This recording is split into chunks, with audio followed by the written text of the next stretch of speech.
Hi, I'm here with Chris Burton, and he's another parent that's lost a child. And I'd like to introduce him and let him give his story, and then we'll go into some other questions. Chris, you want to take it? Yeah, thank you, Rick. Appreciate the opportunity. And as I said, I know you're going through similar and about Richie, and I think it's great to doing what you're doing and to get the word out there and how to help and all that. So with Zach, we have three boys. Zach was our middle son, and his older brother Nick, and then our younger son Christopher. And our boys, as probably your family, is really pretty much our life. We uh, everything we did as little boys, we surrounded these guys. I did a lot of coaching and they were involved in a lot of sports and all that stuff. So we're very close family, a lot of people. And really, we never had any behavioral issues or anything with any of the boys, growing up. My wife is Jennifer, and we've been married 40 years in August. So we've been married a long time. So Congratulations. thank you. So Zach, our boys went to Bishop Chatard High School here in Indianapolis. Zach was a very good football player at Bishop Chatard, and they won a couple of state football championships. And he never had any issues or anything through high school. And then went to Ball State University for college. And some of his teammates from Chatard went there, and then everything was great. In his first year, he had B average, all good. And then the second year there, one of the guys he played high school football with, his father had back surgery. And when the son was home, he grabbed some oxycodone that was in his medicine cabinet and brought it back to Ball State. So we all sometimes make bad choices in college, that's not alone. So he brought this back to school. And so the kids got into it, tried it. And what we come to know about addiction now is that if you have an addictive gene inside you, it's a whole different ballgame. And so Zach tried it. Some of the other kids tried it. And unfortunately, Zach had that addictive gene inside him. And so did his friend who brought it to college. And he was one pill and just really couldn't get around it. I'll never forget the phone call. He called Jenny and I from Ball State in tears saying, "Hey, Jeff brought this to school. I tried it. I can't get over it." We knew nothing about any drugs or anything like that. So we were just proud of him for calling us. And so we said that we'll figure it out together. We'll get a plan, find a place where you can go, all that. So that's how that started. And he passed away. It'll be this September, 8 years ago. So and he was 27 when he passed away. So this all started probably when he was his sophomore year of college. And it was just a process for him, trying a lot of different things, went to a lot of different treatment centers. It's very tough to get around it. And he got through a lot of it. And he had a good friend who lived out in California, out in Santa Cruz, California. Zach being a really good athlete, he wanted to learn how to surf. And so he moved out to California, worked at a surf shop, fulfilled that goal of learning to surf, working in a surf shop. And he was doing pretty good out there. He was in a program out there, was doing good. I'm making a long story a little bit shorter because this lasted a few years. And then he had to have his tonsils out. And then for a person going through some addiction problems with the pain for a 27-year-old getting their tonsils out, it's pretty difficult to do. So after that happened, he had a relapse, and we got him back in a treatment center. And then he'd been to this treatment center before. He had a lot of success there, but this time around, it was a little different for him. He was having a difficult time with it, telling Jenny and I. He got through that. And the sad thing about it is we were trying to figure out what the best path for him. He was kind of getting back into a bad place. So we were going to have him just come home. And so we had a flight scheduled. We talked to him the day before he passed away. He was coming home. The day started. We couldn't get a hold of him. He was at a hotel room, just waiting to, get to the airport and come home. Somebody had given him some heroin, had fentanyl in it, and he took that, and that's what took his life. And the hardest thing for Jenny and I and our whole family, our boys, he was coming home the next day. So, Yeah. I mean, it's hard to talk about. It brings back a lot here. But so, 27 years old, he never had an overdose before. This is the first time this ever happened. He didn't know fentanyl was in what he was taking, and he never did make it home. So that's kind of a short version of a few years what happened with him. And that's how it kind of started. So when this happened to Zach, it's been pretty devastating for our family since that time. And so we decided at that time we would start a foundation in his honor.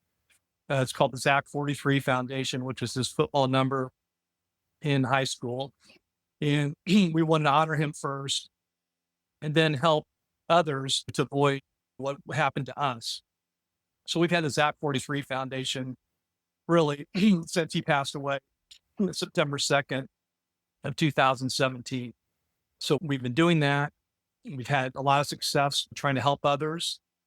There's a big need out there. I mean, the drug crisis, the addiction crisis is in the news all the time, right? So we hear about the fentanyl and everything else. So we're making a dent in that.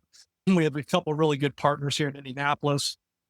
The Pathway House, Heart Rock is a house for pregnant moms and young kids that have been affected by this. We do that. That's what we kind of started doing after this happened to Zach to honor him. So we've been doing that now, like I say, since this happened, and then just trying to deal with it on a day-to-day basis. And it's been more than difficult for us, and you can relate to it, Rick. So, but as his father and as the head of our family here, I had to kind of keep going. I mean, I couldn't crawl in a hole and not do anything. That's the last thing Zach would have wanted. He would want us to move ahead. So I always kind of say it's always raining out for us, but the sun does come through. So, how our family's dealt with it. Our oldest son, Nick, we have two granddaughters. Lily is 6, Nora is 3.5. Our daughter-in-law, Lauren, they're a great family. They live 5 minutes from us. And we watch our grandgirls every day, where Jenny mainly does. I'm still working. So that's been a big light for us, having the girls. Then Christopher, our youngest in Colorado, his wife, Erin, just found out a couple months ago, they're pregnant for the first time. We're going to have a grandson. So 2 girls, we had 3 boys, and now with the 2 girls, it's been awesome. Now we're going to have a grandson. So that's pretty recent for us. How have you, this is one of the things I find, Right. and I could relate to it myself as a father. You feel like you want to protect your family. And I think you said you just kind of go through it. And it took me quite a while to understand I really hadn't grieved like I needed to, because you're always strong for them. And you really I tried to change the dynamic of not thinking about what you lost, but the time that you had, with your son. And maybe just describe some of the things that you personally have worked through, or if you're still, it never goes away, as we know, but maybe things that you're still working on for yourself that might be of interest to others, especially fathers in particular. We sometimes have struggle expressing that emotion and getting that out. I mean, it's all such true stuff, Rick. So first and foremost, for me, it was my faith, that's enabled me to deal with this and help my family, help them keep everybody together. And then, who's helping me the most is Zach. I mean, I tell people that all the time, because I'm sure it's the same with Richie, with you. Yep. So I've had a cold. I have a drink here. My throat gets a little dry, but so we get signs from him all the time, so, and they call them God winks. And I'm sure you probably have your signs as well. So, Yep. When at his funeral, I can tell you, I wasn't sure how I was going to do that, get up there and talk. We had that church. It's a Holy Spirit it's a big church. You wouldn't believe the amount of people. I think there was over 1,000 people. He touched a lot of people, everybody loves Zach. Zach, I told you what happened to him, but as far as his, he is a friend to everybody. Just a great young man, would give you the shirt off his back. Just, had up team, so many friends. And so at his funeral, I mean, there were so many people, and a lot of it, I don't really remember some of it. You can probably relate, but I remember like that in where we live at, we have so many friends and in our area and neighbors and all of our friends. He knew so many people. We have people at our house all the time. Really, that community spirit helped us so much. But his funeral was on a Monday, and I just remember that morning thinking, I don't know how I'm going to really do this. Talking because we're so close, and I don't want to get emotional right now, but it was. I just thought I've got to do it. But I'm not sure how. So we were getting ready. We were leaving for the funeral, and it's trash day on that Monday, and so we had extra trash. Everybody been in our house, and so I had to take a couple bags of trash down to my neighbors. And when I was walking down to my neighbors next door, this cardinal came flying right at my head, right at me. I'm not kidding you, right at me. He came within, you know, a foot, whatever, and then just flew away. And I said, okay, I can do it now, Zach. So, so I that's can what I did. relate to that because Richie, we associated a cardinal with him. We have one on his Oh, gravesite and see the same thing. Like there's just different times that a cardinal will show up that you just go, okay, I know you're okay. well, I, I said right then, I said, now I can do this now. I was a whole different feeling inside me because I knew he was with me. So I did it. And then I said it when I was talking at the funeral. I said, well, and Father Phil was the priest there, and Father Dan I'm really close with. And I said something to them. I said, God's promise for my faith is I'm going to see Zach again, And I go, am I right? Father Phil, Father Dan, they both like nodded their heads. I said, that's what's getting me through, knowing he is really him, because he gives me just signs all the time. We see number 43 all the time. I mean, whenever I see, if it's 8:43, 9 for whatever time, it happens a lot. So we'll do a screenshot all the time with the 43 in it. So I'm not alone. And I tell people all the time, I still have three sons. One's in heaven, other two are here. But all these signs or God winks, however you want to call it, you can relate. It doesn't make it easier, but it certainly gives us hope, Yep. And so Rick, that's how, I mean, there's just so much of that helped me tremendously. And then the same signs, Nick, Christopher, our daughter-in-laws, Jenny, same thing, so, and it, for me, I got a really busy job. I know you do too. So that helps, being so busy with my work. And so with Jenny, it's probably, I would say it's probably been very hard for her. It's been hard for all of us. But when we started the foundation, I knew I wanted to do it first, or we wanted to do it first to honor him. But I knew it would be good for Jenny, to give her. I mentioned the Heart Rock and I mentioned Pathway House. So she's kind of the spearhead for our foundation, so she's the one doing so much work there.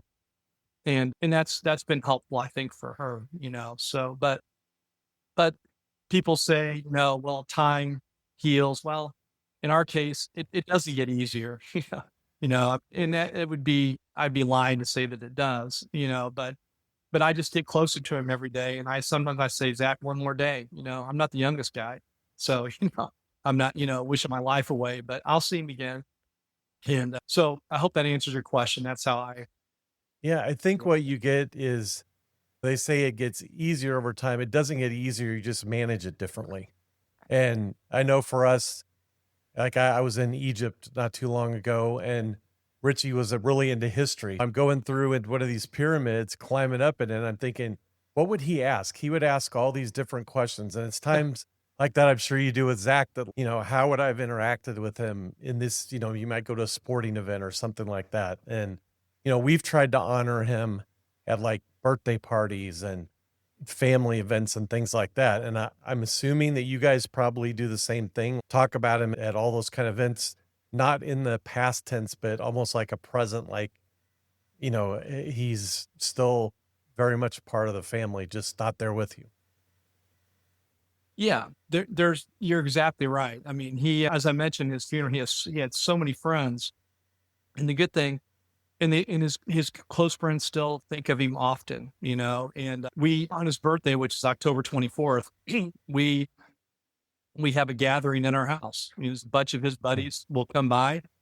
He loved Jenny makes a really good homemade pot pie, made the special dessert that Zach liked. And boys, all the football players from Star always his group would come over and eat pot pies. And so she makes pot pies. The boys come over and we celebrate Zach, on his birthday every year. And his best friend, from Chittard, it was touching for us. It's probably been 4 years ago now. He got married and he had one extra groomsman. He didn't. There was, for the gals, and he didn't save that place for Zach. That's So awesome. that's another hard thing to talk about because we didn't know he was Yeah. doing that, and we go to his wedding, but he kind of tells us why he did that, and so that really meant a lot to me and Jenny and Christopher and Nick as well. Yep. So It still, sounds like you guys had a really big support system. We did, we went through a cancer, so it was a long period of time, but just some people that were incredible how they share their time and that gift, something not easy for me to do, much more time oriented. And, it's something that I've looked back and really learned those people meant so much to you. You saw them at the time, but even in retrospect, like how much they supported you. And to us, that was really important going through it. And you might talk about, I know you mentioned a lot of the people that were around, but like just some of the support system you had, going through it and even since then. yeah, that's a good question. And they always say Indianapolis is like a big small town. So we just got such a small town feeling. So we actually live out in the Geist area, and we just, like I said, when this happened to Zach, it was like on a Saturday, and I mean, for the whole week, we had people in our house bringing us food, and it helps so much, besides our media family, but just so many friends, the people I work with in our company here, um, so and what we like is, and sometimes people will say like they'll bring up Zach, and somebody might say to me like, well, I hope it doesn't hurt. I hope it doesn't bother you if I bring him up. I say, actually, it's the opposite. We love, for you to bring up Zach.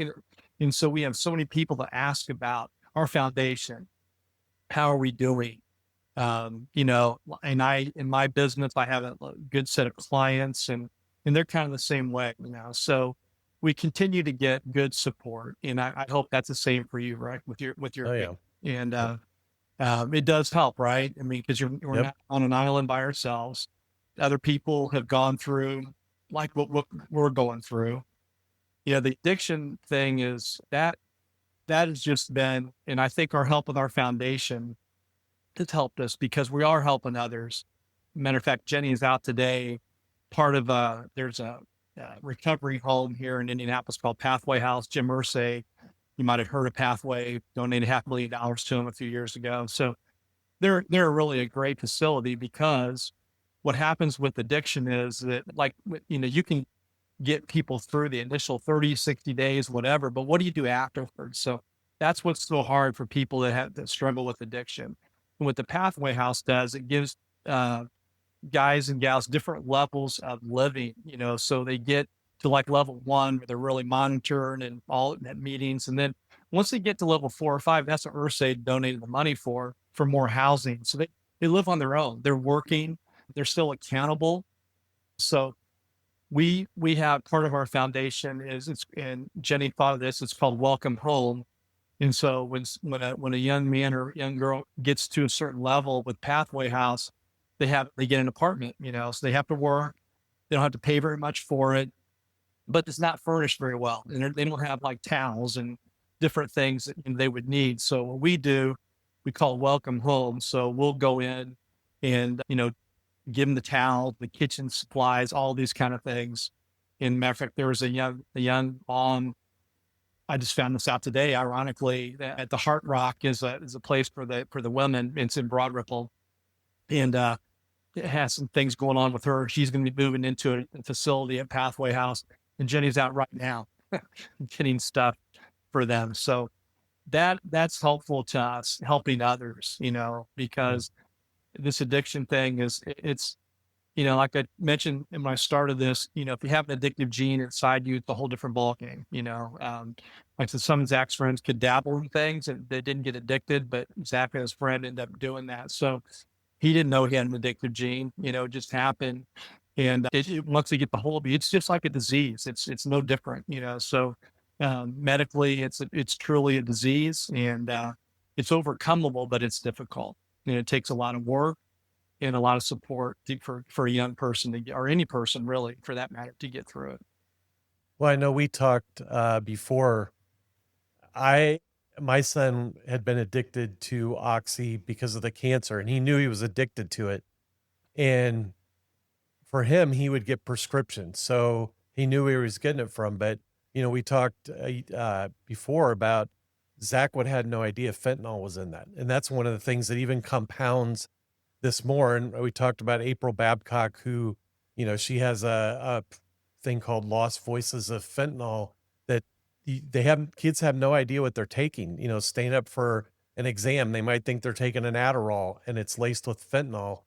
And so on top of the addiction, that's another component that's really very difficult to deal with, that you're trying to stop the addiction and at the same time not even sure what kind of drugs that they don't know what they're taking. So I Yeah, know I really appreciate the work you guys are doing, because that even if somebody's addicted, they shouldn't lose their life for it, yeah, especially with those illegal drugs like that. yeah. That's what was so hard with losing Zach, is that everything was hard with it, but the fact that he never had an overdose. Like, so you hear these stories, people overdose like 10 times or 15. This Right. never happened to him. And then one time he gets, something with, fentanyl in it, and it takes his life. So we think, that's just not fair. And he was coming Yeah. home the next day. So I still remember the night before. It was a Friday night, talking to him. He was so excited to come home.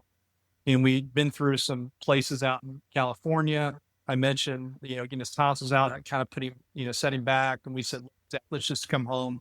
We'll get it figured out. And he wanted to, he goes, I think that's Yeah. the idea. And then, so we're sitting there waiting for him the next day, and this happens to him. So, I mean, it's just like a double whammy to us, because we were just waiting for him to come home. And then he's not answering his phone. We started getting scared. One thing led to the other. So it was a nightmare of a night for us. And, but anyway, he's, we say, we know he's in a better place, now it's hard to think like that sometimes, but no, it's true. And, like I said, he's with me every day. Yeah. I can assure you that. So, How can people help your foundation? I know you have a website, if you want to talk about that, of ways that they could, help other people not to experience this if possible. yeah, our website, it's the Zach 43 Foundation. You can Google Zach 43 Foundation. You would find it. So, yeah, that's great. Or, our contact information is in there. Somebody could always reach out to me, our emails and all that is right in there. So appreciate you saying that. But so, yeah, it's been, that's been a help. But like I said, our biggest help is Zach being with us every day, and our family is still super, super close. Our youngest son lives in Fort Collins, Colorado. So, that's, he's not right. Our oldest one is 5 minutes away. So I Yeah. know you have a big family. So I'm sure that's, you guys are, that, Yep. that Those helps. grandkids are great. Yeah. The grandkids are really good. So yeah, so there's so many, I could talk forever about the signs, and I think I'll share one other sign, if you don't Yeah, mind. It's no, another, go ahead. I told you about the cardinal, and so at his funeral, there's Zach liked the Lumineers, the band Lumineers, and they have a song called "This Must Be the Place," and so Zach loved that song, and so it has some meaning to that song. This must be the place. So you'd have to listen to it, and you would get it listening to it. But we played that at his funeral, that song, and Hmm. so this must be the place is another thing. Like, we see a lot, and, the 43 and the different signs and the cardinals and hawks and all these special, beings that really help us. But so, for this has been 2 years ago, I think. I love college football.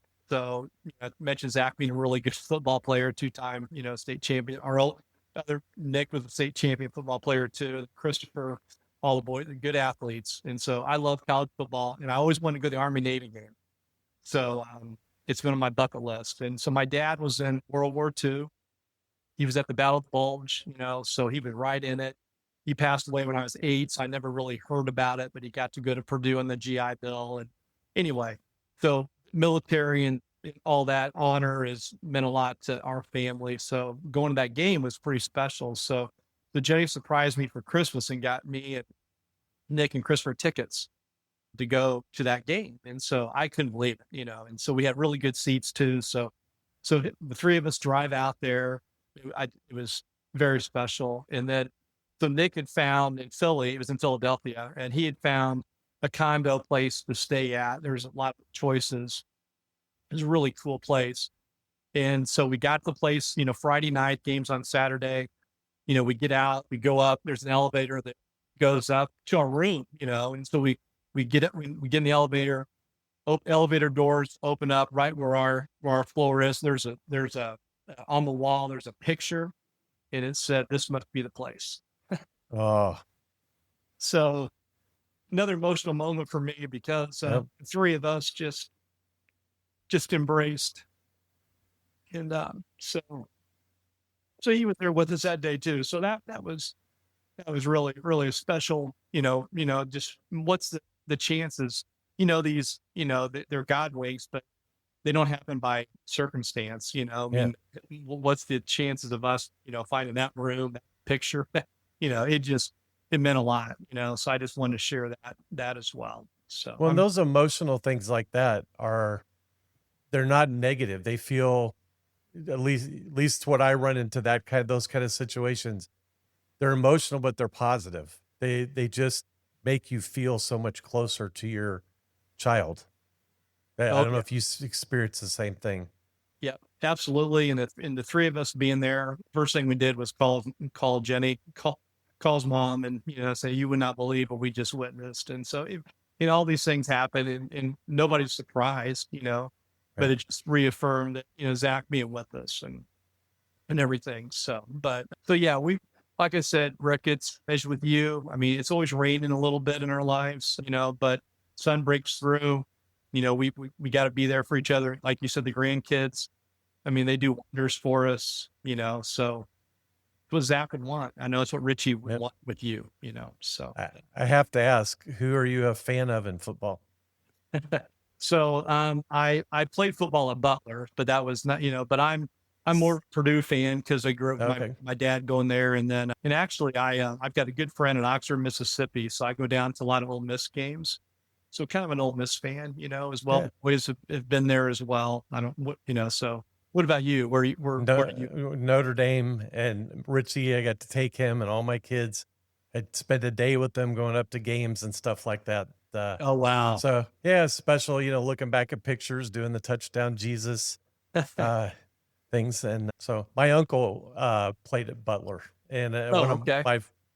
one of the guys that I played with in high school played there as well. So Okay. Okay. yeah, Well, it's funny you mentioned Notre Dame because I mentioned my Ole Miss friend. Well, his bucket list was to go to Notre Dame game.